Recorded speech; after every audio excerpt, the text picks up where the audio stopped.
Shelby and Emily here. Thanks for watching our videos. We would love for y'all to follow along. We're in Genesis 28 through 33 this video. And we just wanted to tell y'all that God uses very sinful people in all these videos, and He can use us because we're sinful people as a part of His plan, just like He used them. So enjoy the video.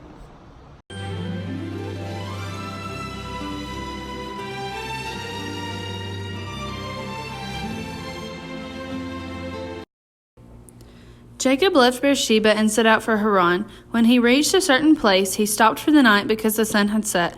Taking one of the stones there, he put it under his head and lay down to sleep. He had a dream in which he saw a stairway resting on the earth, with its top reaching to heaven, and the angels of God were ascending and descending on it. Early the next morning, Jacob took the stone he had placed under his head and set it up as a pillar and poured oil on top of it. He called that place Bethel, though the city used to be called Luz. Jacob continued on his journey. One day he saw a well with 3 flocks of sheep lying near it, with their shepherds. Jacob asked the shepherds, "My brothers, where are you from?" "We're from Haran," they replied. He said to them, "Do you know Laban, Nahor's grandson?" "Yes, we know him," they answered. Then Jacob asked them, "Is he well?" "Yes, he is," they said. "And here comes his daughter Rachel with the sheep." "Look," he said, "the sun is still high. It is not time for the flocks to be gathered. Water the sheep and take them back to the pasture." "We can't," they replied, "until all the flocks are gathered and the stone has been rolled away from the mouth of the well. Then we will water the sheep."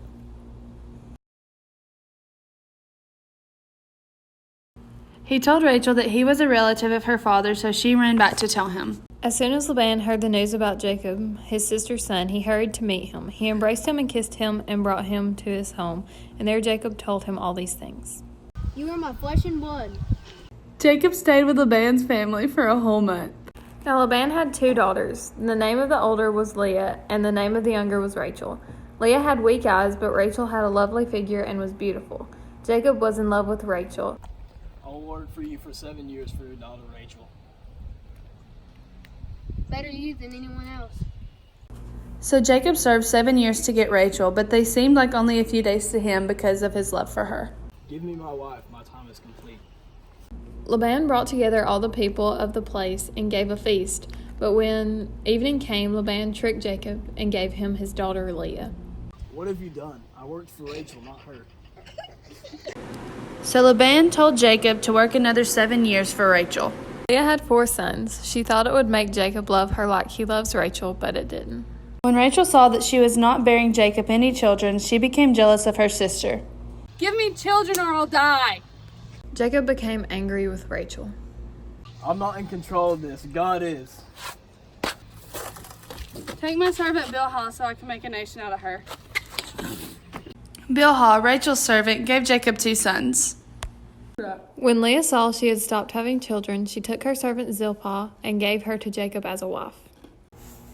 Zilpah bore Jacob 2 sons, so Leah was happy. There were many disputes between these women because of their jealousy towards one another. Then God remembered Rachel. He listened to her and enabled her to conceive. She became pregnant and gave birth to a son. "God has taken away my disgrace." She named him Joseph and said, "May the Lord add to me another son." Then Jacob put his children and his wives on camels, and he drove all his livestock ahead of him, along with all the goods he had accumulated in Padan Aram, to go to his father Isaac in the land of Canaan.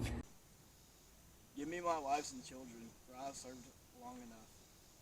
The Lord has blessed me because of you. Name anything and I'll give it to you, as long as you can stay. All I want is to go back home. When Laban had gone to shear his sheep, Rachel stole her father's household gods. Jacob deceived Laban the Aramean by not telling him he was running away, so he fled with all he had, crossed the Euphrates River, and headed for the hill country of Gilead.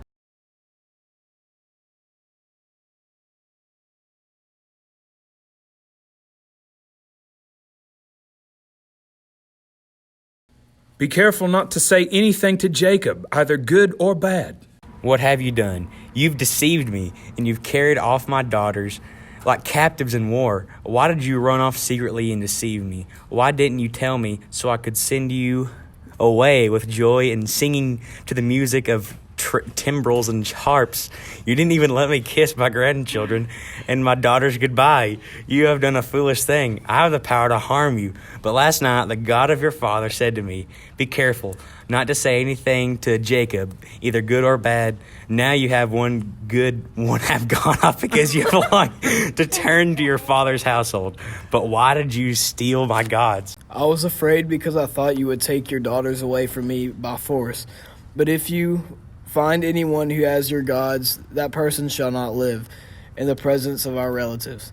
See for yourselves whether there is anything of yours here with me, and if so, take it. Now Jacob did not know that Rachel had stolen the gods.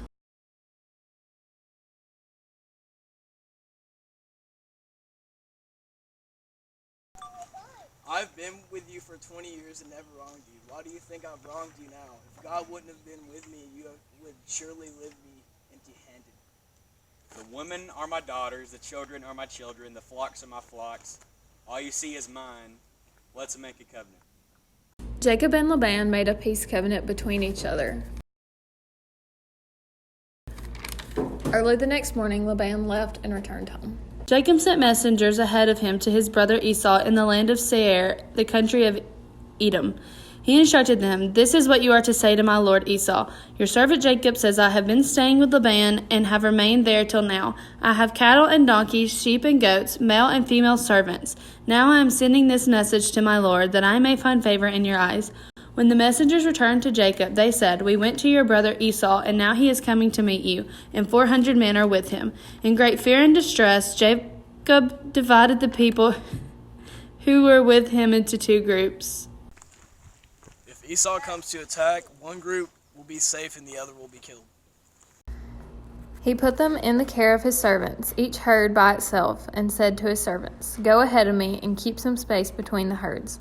He instructed the one in the lead, when my brother Esau meets you and asks, who do you belong to and where are you going, and who owns all these animals in front of you? Then you are to say, they belong to your servant Jacob. They are a gift sent to my lord Esau. He is coming behind us. He also instructed the second, the third, and all the others who followed the herds. You are to say the same thing to Esau when you meet him, and be sure to say, your servant Jacob is coming behind us. For he thought, I will pacify him with these gifts I am sending on ahead. Later, when I see him, perhaps he will receive me. So Jacob's gifts went on ahead of him, but he himself spent the night in camp.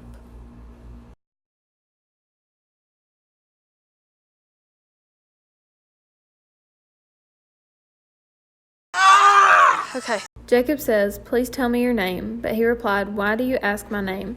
Then he blessed him there. So Jacob called the place Peniel, saying, it is because I saw God face to face, and yet my life was spared.